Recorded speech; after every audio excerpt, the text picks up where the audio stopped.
You feel it before you understand it. A slow, deep pressure that begins somewhere in your lower back and spreads forward like a wave rolling across stone. It is the middle of the night. The fire has burned low, and you know.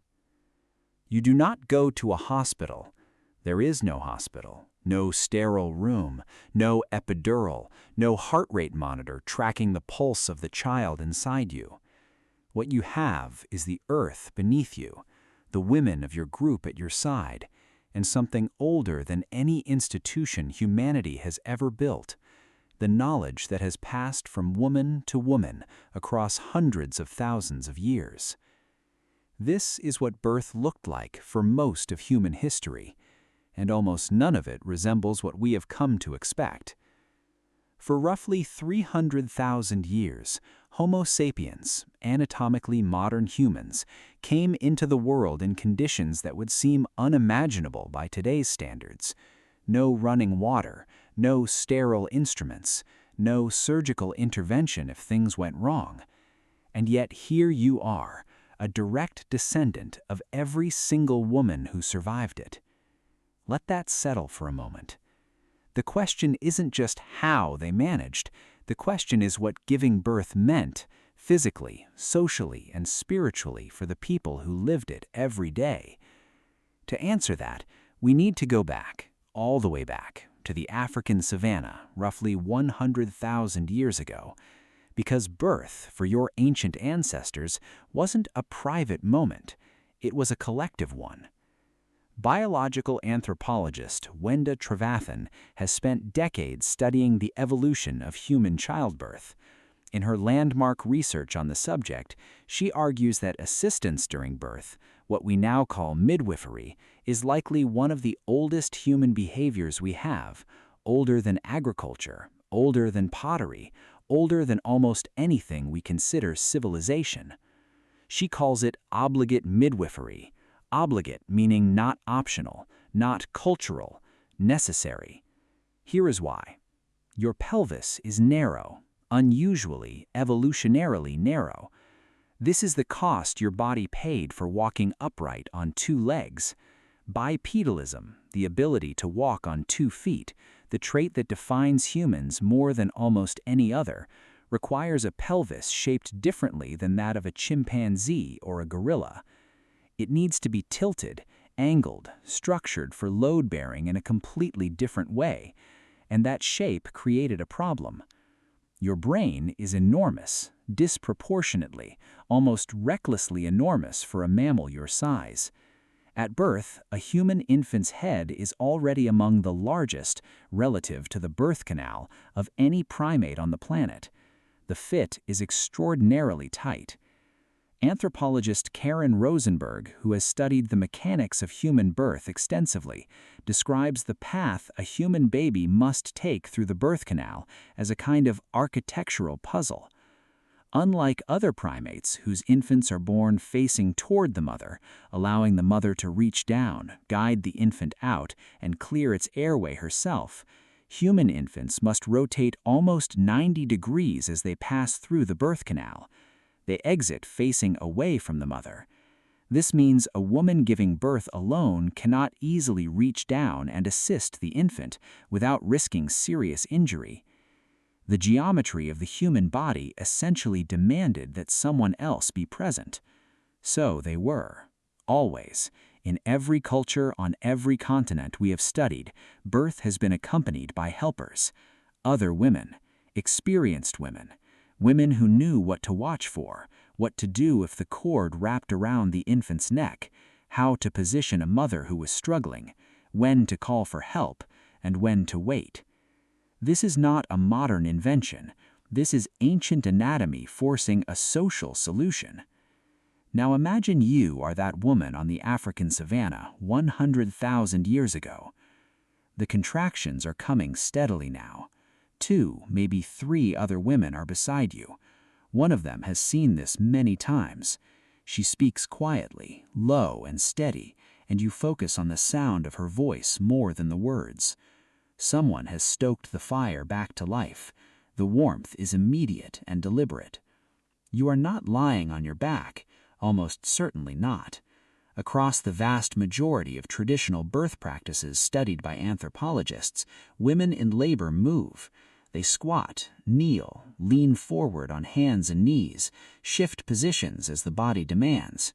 Lying flat on your back during birth, a position most hospitals used for most of the 20th century, is actually one of the least anatomically efficient positions for labor. It compresses blood vessels, narrows the birth canal, and works against gravity rather than with it. Hunter-gatherer women knew this without reading a single study. They also had something else: herbal knowledge. We cannot know exactly what plants your ancestors used 100,000 years ago, but the archaeological record tells us that early humans were using plant materials with great intentionality long before this. Excavations at Shanidar Cave in northern Iraq revealed Neanderthals buried with what appeared to be clusters of flowering plants, suggesting an early relationship between plants and ritual care. The broader evidence is consistent. Early humans paid close attention to the natural world and applied that attention carefully, including to the management of pain and complication. Your child arrives, screaming, wet, covered with a white waxy coating called vernix cassosa, a protective layer that formed in the womb and now coats the skin. This coating has antimicrobial properties. It helps retain body heat. It is not an accident of biology. It is millions of years of evolutionary design. And the baby is not ready, not by the standards of other mammals. A foal stands within an hour of birth. A wildebeest calf runs within minutes. Your ancient human infant cannot hold up its own head, cannot sit, cannot walk, cannot coordinate its own limbs in any meaningful way. It will be months before it can do much of anything without full support. This is not a flaw. This is a calculated trade-off. Holly Dunsworth, an evolutionary biologist at the University of Rhode Island, has argued that the true reason human infants are born so helpless, so neurologically immature compared to other primates, is not simply about the size of the birth canal. It is about energy. A human pregnancy consumes extraordinary metabolic resources. By the time a human infant is born, the mother's body is approaching the absolute upper limit of the energy she can sustain and transfer. The infant is born when it is, because that is when the mother's body can no longer support it internally, not simply because the head has gotten too large. The result is a child that enters the world needing years of intensive care, feeding constantly, needing to be carried, held, kept warm through the night. Human infants are the most helpless creatures born on land, and that helplessness is the engine behind human sociality. It's why no one raised a child alone. It couldn't be done. Not 100,000 years ago. Not in any era. The baby is placed on your chest. The warmth is immediate. Skin-to-skin contact. This is not sentimental instinct. It is physiology. Skin-to-skin contact in the first hours of life stabilizes the infant's temperature, regulates its heart rate, and triggers the hormonal cascade that initiates breastfeeding. Your body and the infant's body are still communicating through touch the way they did through the placenta. The placenta itself follows. In many traditional cultures across history and across the world, the placenta was treated as something significant, buried, honored. In some traditions, it was consumed.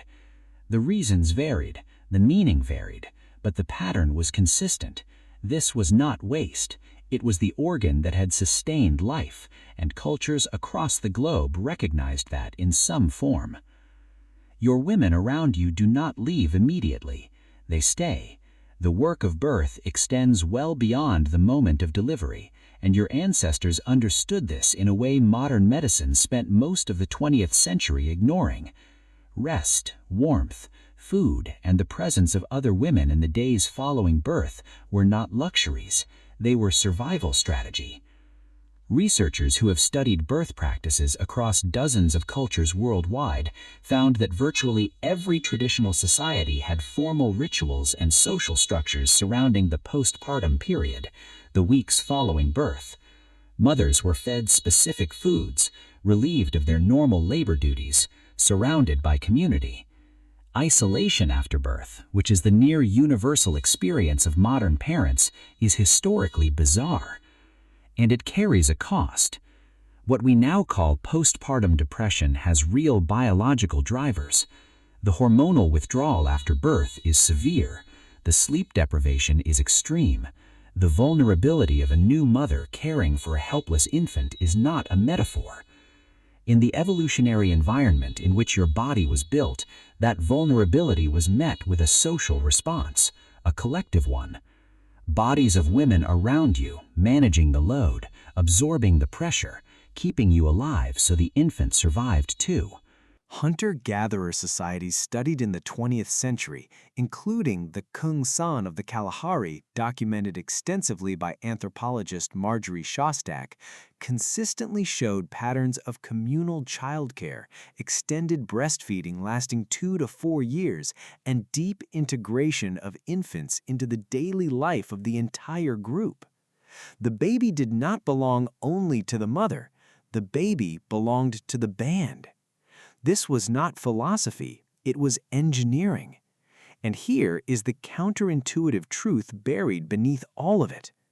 You likely view birth as a medical event, something that requires expertise, technology, and clinical intervention. Modern medicine has saved millions of lives, and that matters enormously. But the reason birth feels so terrifying, so in need of management, so fundamentally dangerous in the Western imagination, is partly because of choices made in the past 2 centuries that severed birthchild from the social and physical context in which it evolved.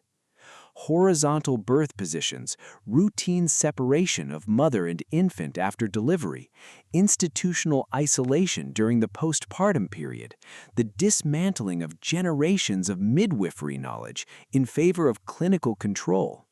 These were not always improvements on what your ancestors did.